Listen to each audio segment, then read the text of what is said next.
அஸ்ஸலாமு அலைக்கும் வரஹ்மத்துல்லாஹி வபரகாத்துஹு.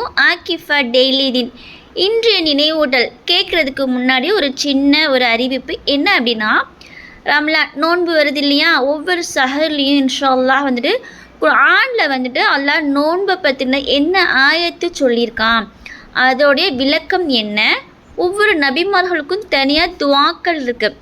அதெல்லாம் என்னென்ன துவாக்கள் அப்படின்னு சொல்லிட்டு நம்ம சேனலில் வரப்போகுது. இன்ஷா அல்லாஹ் சஹரில் வரும். அதை கேட்கணும் அப்படின்னா நம்மளுடைய சேனலை சப்ஸ்கிரைப் பண்ணிக்கோங்க, உங்களுடைய உறவுகளுக்கும் ஷேர் பண்ணுங்கள், மறக்காமல் பெல் ஐக்கனை கிளிக் பண்ணி வச்சுக்கோங்க. அப்படின்னா தான் நாங்கள் போடுற வீடியோ உங்களுக்கு டக்குன்னு நோட்டிஃபிகேஷனில் வரும். இன்ஷா அல்லாஹ் குழந்தைகள் நோன்பு வைக்கணும் அப்படின்னு சொல்லிட்டு ஆசைப்பட்டாங்கன்னா நோன்பு என்ன செய்யுங்க, வைக்க சொல்லுங்கள். அவங்களால முடிந்த அளவுக்கு வைக்கட்டும். நபி ஸல்லல்லாஹு அலைஹி வஸல்லம் அவங்ககிட்ட போய்ட்டு சஹாபாக்கள்லாம் எங்களுடைய குழந்தைகள் நோன்பு வச்சுருக்காங்க, ஆனால் அவங்களால முடியலை அப்படின்னு சொல்லியிருக்காங்க. அப்போ நபி ஸல்லல்லாஹு அலைஹி வஸல்லம் அவங்க இந்த குழந்தைகளோட என்ன செஞ்சுருக்காங்க, விளையாடி இருந்திருக்காங்க.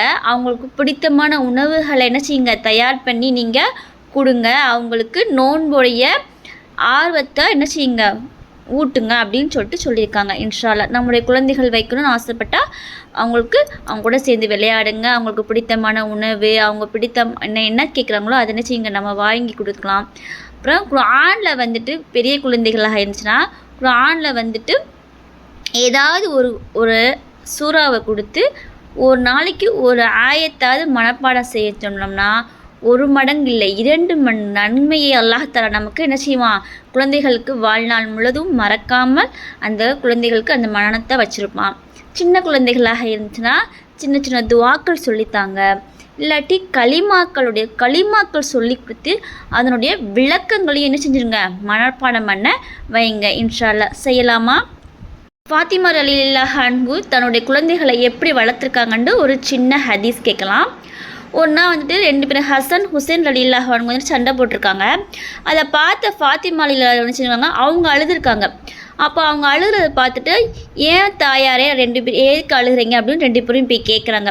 அதற்கு ஃபாத்திமா ரலியல்லாஹு அன்ஹு சொல்கிறாங்க, என் பிள்ளைகளை நான் சரியாக தர்பியத்தாக வளர்க்கலை, நாளைக்கு அல்லாஹ் தஆலா மறுமையில கியாமத்னால என்னை கேள்வி கேட்பான், ஏன் நீ சரியாக வளர்க்கலை அப்படின்னு சொல்லிட்டு சொல்கிறாங்க. அதற்கு எதற்காக அப்படி சொல்கிறீங்க அப்படின்னு சொல்லிட்டு ஹசன் ஹுசன் ரலியல்லாஹு அன்ஹு அவங்க என்ன செய்கிறாங்க, கேட்குறாங்க. நீங்கள் 2 பேரும் என்ன செய்கிறீங்க, சண்டை போட்டுக்கிட்டு இருக்கீங்க, அதனால தான் என்ன செய்யணும், நாளைக்கு அல்லாஹ் தஆலா சண்டை போடக்கூடாதுன்னு சொல்லியிருக்கான் இல்லையா அப்படின்னு சொல்கிறாங்க. எதுவுமே 2 பேரும் சமாதானம் ஆயிட்டாங்க. ஏன்னா சொர்க்கம் இல்லையா, தாயோடைய வார்த்தை என்னது, சொர்க்கம்.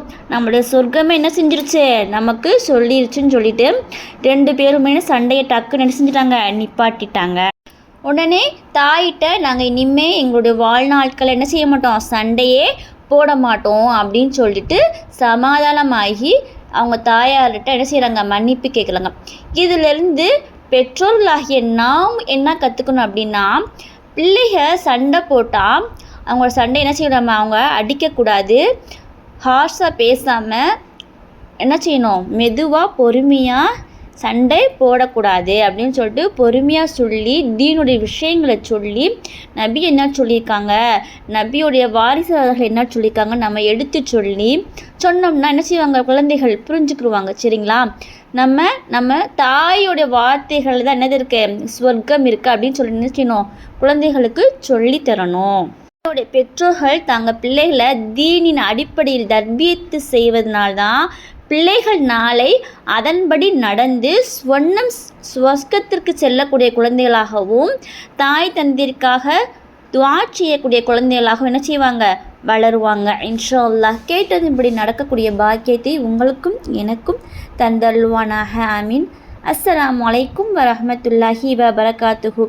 மீண்டும் சந்திப்போம்.